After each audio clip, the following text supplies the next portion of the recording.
Welcome to FM's Next Gen, a podcast from Building Operating Management Magazine and FacilitiesNet, where we talk about what's coming next in facilities from the perspective of young facility managers working in the industry today. I'm your host, Naomi Mijan, Senior Editor of Building Operating Management. This is Episode 3 of FM's Next Gen, featuring Daniel Mathis, Facility Manager of Grace Baptist Church and Grace Christian Academy in Knoxville, Tennessee. We first met at NFMT in Baltimore and are connecting here on a video chat. Daniel, thank you so much for joining the podcast. I'm really excited to learn more about you and what you do in facilities. But to begin with, could you just tell the audience, who you are, where you work, what your title is, and kind of what you do on a daily? Yeah, thanks, Naomi. I appreciate the opportunity to meet with you and share this podcast. So my name is Daniel Mathis, and I'm the facility manager at Grace Baptist Church and Grace Christian Academy here in Knoxville, Tennessee. And so my facility department, we touch every aspect of our facility. So with us having a K through 12 facility, we take care of all school events, things of that nature. And then on the church side, we basically have a hand in making sure all of our ministries are sufficient in their meetings and events and setup and things of that nature. So just kind of a brief what I do and our department at a glance there. How many square feet are you responsible for? So our total campus, we have 53 acres here.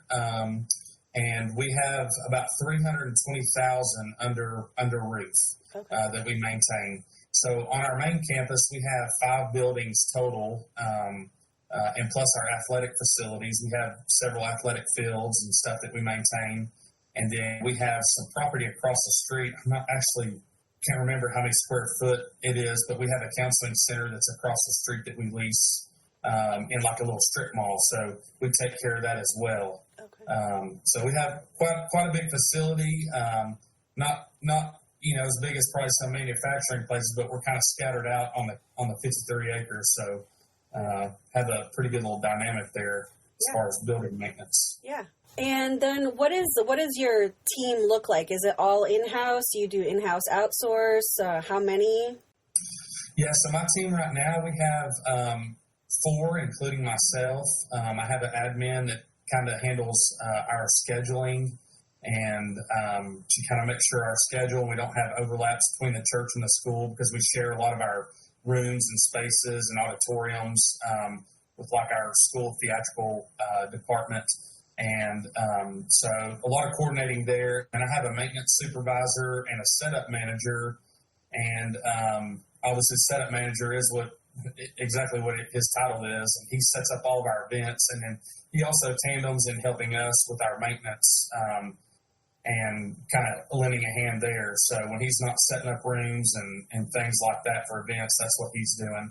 And then I have a maintenance supervisor, and he's pretty much on the move all the time. So he's the one fielding a lot of those maintenance emergencies and taking care of, light bulbs, kind of your standard maintenance plumbing things. We do a combination. We have, with us having a large school and church, we're blessed to have people in our organization with businesses that help us in all different industries in the FM field.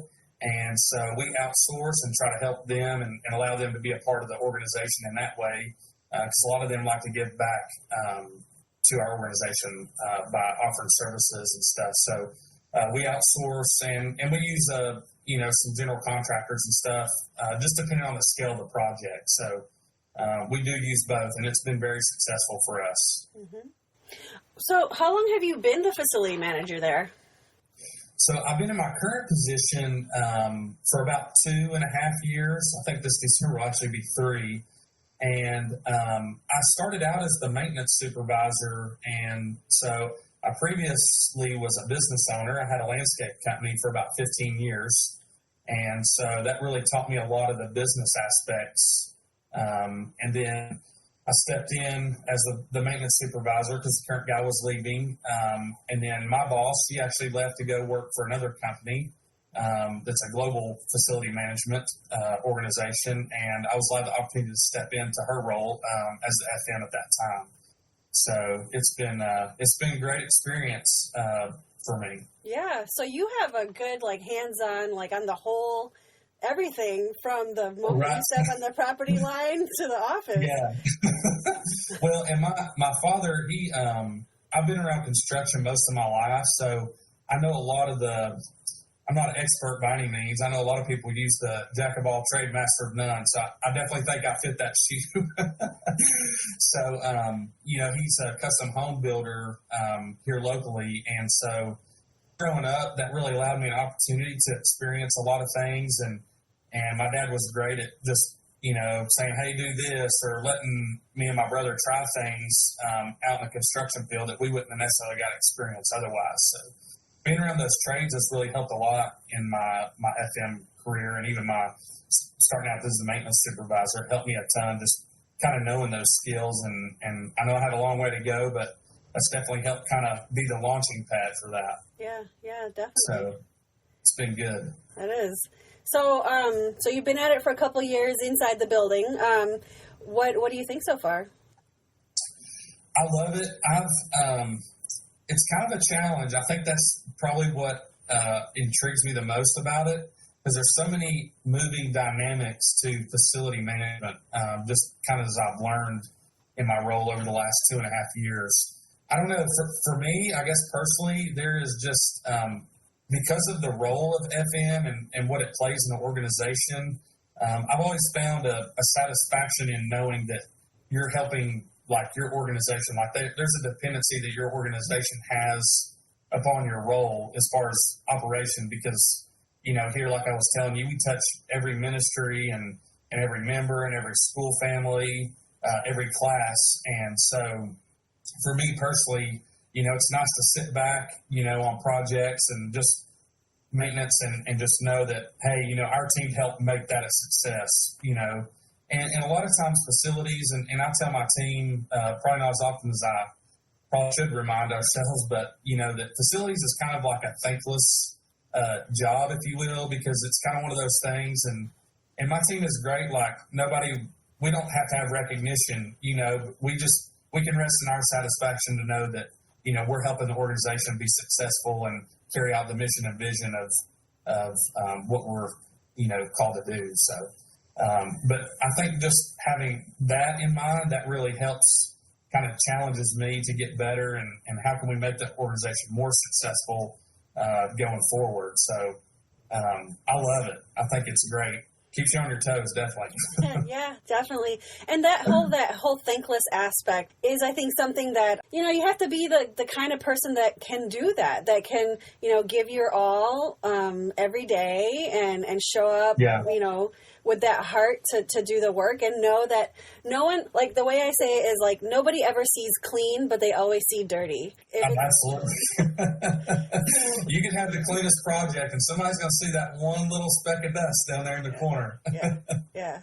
So that's hard. You're not, the kudos are few and far between. Yeah. Well, and I think too, it's mindset, just like you said, you have to have the mindset to know that people don't necessarily see it the way you do, but, I always encourage my team in any project that we do, just, give it your all, as long as I can step back from the project and know I gave it my best, even though somebody may come behind me and scrutinize, that we should expect that, because that's kind of part of it. So, just having that mindset that, it is thankless, in essence, but, just take pride in it, that we did the best service that we could and offered that to the organization. Yeah. So. Yeah. So when you were switching from landscape and being your own business person with your own company to switching to an in-house position in facilities, did you have any goals when you did, what were your goals thinking about that transition? Honestly, up front, I didn't really necessarily have any specific goals, just because I didn't really know what to expect. Being kind of new into the FM industry, I would always own my own business. So I knew a little bit of what to expect coming in as the maintenance supervisor. I mean, you hear the term maintenance supervisor, so you kind of expect, the basic things. I want to be fixing toilets, or I want to be changing light bulbs. So, those type of things, a little bit of a challenge. I guess I kind of transitioned more because the business ownership side was, being a young family. I'd only been married, I think, about 5 years at that time. And so, talking with other business owners and stuff, and one that used to work for me at that time, he has his own business now. And the challenges of that, in the summer, you're working daylight till dark. And so coming into this role, like, I was looking for probably one of my biggest goals, I guess, if I had one, was steady hours. Even though it's a little bit different than now, being on call, I kind of traded one for the other, but that's an odd choice. But it's much different. I have it's created a different time frame for me and my family, and so that was probably the biggest goal, I guess, just that kind of structure. But as far as like goals specifically for FM, I can't really say that, I guess I had, like I was telling you, some of those things I expected to do, but I didn't really know what to expect, really, just coming in kind of blindly. And so I really wanted to come in like as a sponge. And I think I ever told you when I met you at NFM&T, that's, being young, like I was just there just to try to like soak up as much as I could. And that's kind of what I came in with, that mindset, like, I know I'm going to use these skills, but I have a lot that I need to learn. So, I guess maybe developing goals going forward, now that I've kind of got my feet wet in it. So it's only been a couple of years for you, but what have been some of the things that you're maybe, as you've been learning about the industry and expanding in your role at the church and the school, what has been kind of your biggest successes or things that you can point to with pride? Obviously, my team, we just have a great team like we've developed over the last couple of years, and they are just dynamite, and, just learning the key people that need to be in those roles. So that's been a huge success for us, staffing up. And I feel like we've implemented a lot of things. We've changed some of our processes, and, one of those being like housekeeping. I know that's a huge probably role as far as, facility management, like just cleaning your facilities. And so we used to do all that in-house, and because of the nature of when we were doing that, it created a little bit of a management hassle for us, or it was just hard to manage. And so for us, we went to outsourcing on that, which has been great for us. And not that our team before didn't do a good job in-house, that's not necessarily the case, but from a management standpoint, we had to have like a nighttime supervisor for a team of 13. And so, doing the outsourcing, we've been able to provide a level of service on our housekeeping that is above and beyond of what we could have done ourselves in-house. So I think that's been a huge success for us. And then just kind of establishing, we've had a couple projects and just kind of back history on how they've done things in the past. Even before I was in my FM role, there were a lot of things that were done self-performance wise. And so I've tried to change and establish like outsourcing a little bit more on bigger projects instead of, because, the thing is we load our plate up and then we don't allow enough time in projects to follow through thoroughly. So trying to develop processes to, just like a project manager, going down that list to make sure that, everything's covered and having meetings with, the appropriate people to make sure that you're getting the projects kicked off well. So, those have probably been the largest successes for us probably over the last 2.5 years since I've been in this role, for sure. And so hopefully, going down the road, mention the process of just improving those and critiquing them to make sure that, we're not like an outside organization or, a for-profit organization, I should say, whereas, they probably GC most all their projects or have a wealth of resources, that they can draw from. So it creates a little bit different dynamic for us. But, GCing projects and stuff like that, we don't necessarily do those all the time. So, the opportunities we get to make those dynamite are huge for us, even on the small things. So I would say those are probably the biggest things that we've been able to accomplish. And I guess one other one I would say is technology, introducing technology to, like HVAC systems and lighting programs. And we're actually currently going through a campus-wide LED retrofit audit. So, you can imagine how many light bulbs that is in 325,000 square feet. Right. So hopefully we'll be able to get that rolling here in the next couple months. That's good. That's good. Of course, I have to ask the flip question. So what are some of the challenges that you faced in your time there so far? So I would say financial resources can be a strain, especially for nonprofit.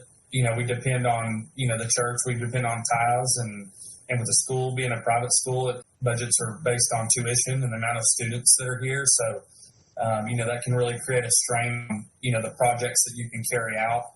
So I'm currently in the middle of a project that was not started well. So, kind of going back to the success of creating processes, there was no process in this project. So it's kind of been a catalyst to make sure that we're doing it right. So, and this is a project that started last year that, it's an outdoor one. So weather hit and it's caused some delays through the winter time.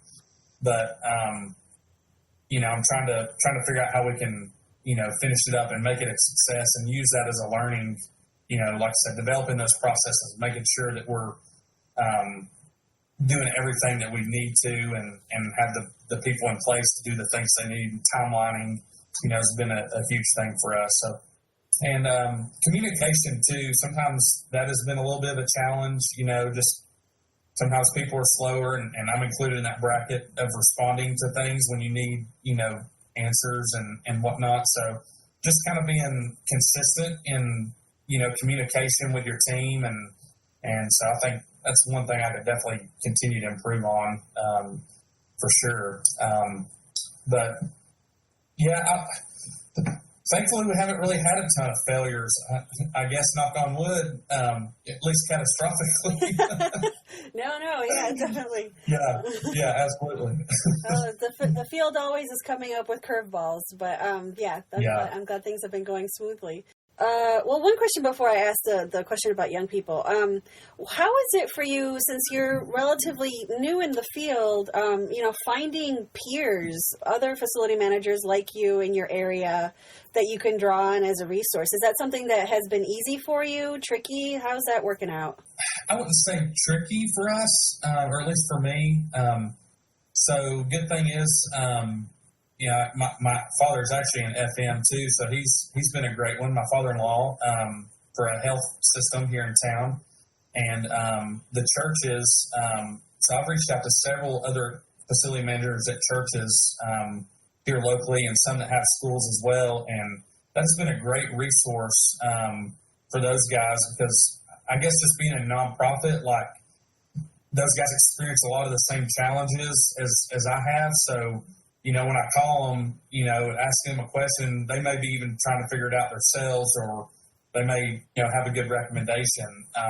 So, I've got a group, and actually this fall I've been wanting to put together a little network of specifically nonprofits, just because of the challenges that we face, and having the school, like, you got to be careful, like, who you're allowing in, because of the children and that, the challenge that can create, people you trust to be inside your facility. And so that was kind of the goal of that. And then plus just a networking thing, to gain knowledge. And I would say NFM&T was great for me, because I'm going through the Pro FM credential course, and there was a lot of great resources there with, like, Leo Soma and Alana Dunoff, and some of those people there. I got to talk with them at the conference and share information. So that was huge. And those are like the premier in FM.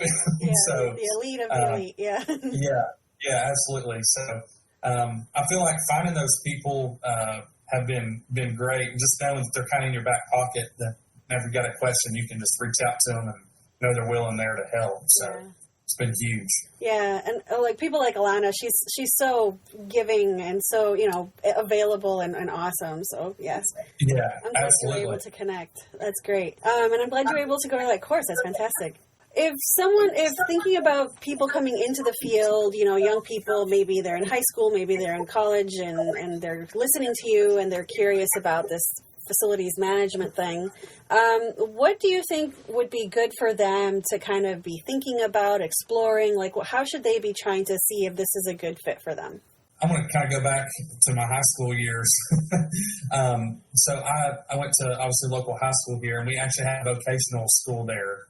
And so I think based on my past experience, which I'm very thankful for, I went through the vocational school and learned many things there. I didn't actually go through the construction part, I guess because I was around it all the time, so with my dad. But, you know, I was able to do things, you know, anywhere from like small engine classes that they offered, you know, where you take a lawnmower and strip the motor down and rebuild it, you know, all the way back from the ground up. That's and cool. Welding classes, you know, and trying to think of what else, you know, like mechanic things, just working with things that you will be experiencing in FM. You know, if I was speaking to high school, I would definitely encourage that. So I think more now the people, and even probably some of the kids here on our campus, you know, it's, you know, focus on the university track. You know, back when I was in high school, it was you had university or you had vocational track.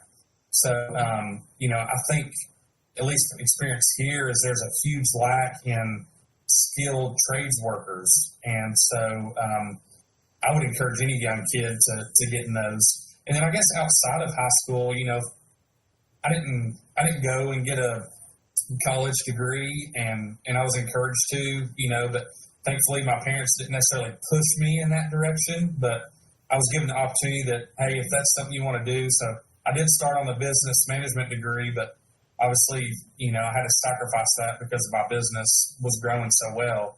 And so looking back now, I guess maybe I wish I would have done it. But, you know, talking with people like Alana at that conference and even Leo and so where I got to where I'm at now education-wise in this field, you know, going through the credential was maybe a lack of FM programs here locally. And so and two, I think just the outlook for businesses now and even talking with them that, you know, there's not necessarily a huge weight carried in the FM industry on having a degree specifically. Right. And so I think that kind of propelled me into the credential because you can focus more on FM and what it does and specific skills that you're going to use there. You know, instead of having to, and you can get it rather quickly. You know, I think the Pro FM course is like a year. Yeah, something like that. They give you to get your credential and take your final exam. You know, I guess the only caveat to that is, you know, you got to be pretty, you're in the work field, you got to be kind of, you know, focused. Yeah. So, you know, I would encourage students to, and even young people coming into the industry to just kind of evaluate your options. And some of that may have to do locally where they're at, you know, what's available. But the credential, I've thoroughly enjoyed it, you know, I just started it back in February. So still a little early in it, but just the wealth of knowledge that comes from that has been, you know, dynamite for me as far as helping me go forward. So I would definitely encourage them to get into those type of things coming right out of high school or being in high school. Yeah. Yeah.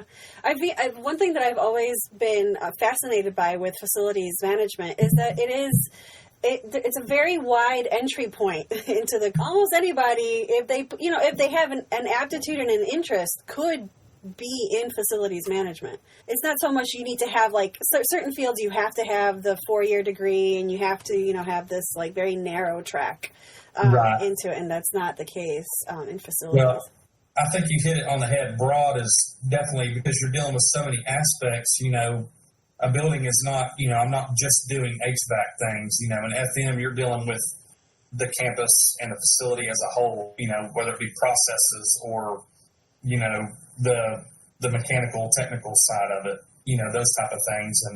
And I've done some stuff even in my field now. I've been fortunate to, you know, my boss has allowed me to do some more trades training, and And I think that's, back to the trades in high school, that type of stuff. Being in FM now, we do bring in contractors. So it's good to know, have that knowledge, even if I'm not an expert in it, that I can know, okay, well, this guy, he's doing his job correctly, and just kind of have a broad base, to all the moving parts of it is very helpful.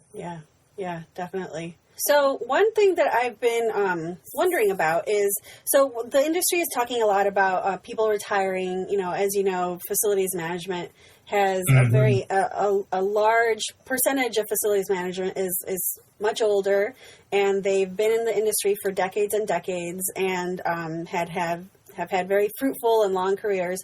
So they're getting ready to retire, and they should be allowed to retire. it's allowed. So those jobs, will need to have new people coming into it. So there is an anticipation of a younger workforce coming into facilities management. So I'm just wondering, how do you see that influx of young people influencing how facilities management is done, if at all?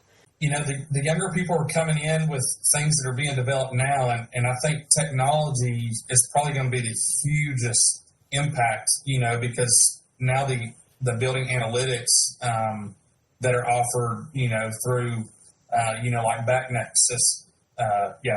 systems, if I can speak correctly, those type of things that, things that can be monitored digitally, they're going to have access to that stuff that may have not been around, 5, 10, 15 years ago that the older generation was exposed to. So I believe the younger generation, let alone their ideas, that they're coming in with fresh minds and fresh eyes. So, they may have great ideas coming in, but they're going to have a wealth of resources that may not necessarily have been available and make our buildings and facilities much more efficient than, what they ever could have been, and in that efficiency, what that, it affects everything, even the impact of your building and the environment, those type of things. So I'd say as far as biggest impact, that would definitely be, technology is going to be a huge factor in their success and kind of the new things that are brought forward and the impact facility management has in the environment. So I think the new ones coming in are going to offer us, abilities that, hadn't been here before. Well, it'll be interesting to see how it all develops. So, Daniel, this has been a great conversation. So one last question for you. What do you see, in your future, the next 5 years as you continue to develop your role in facilities management?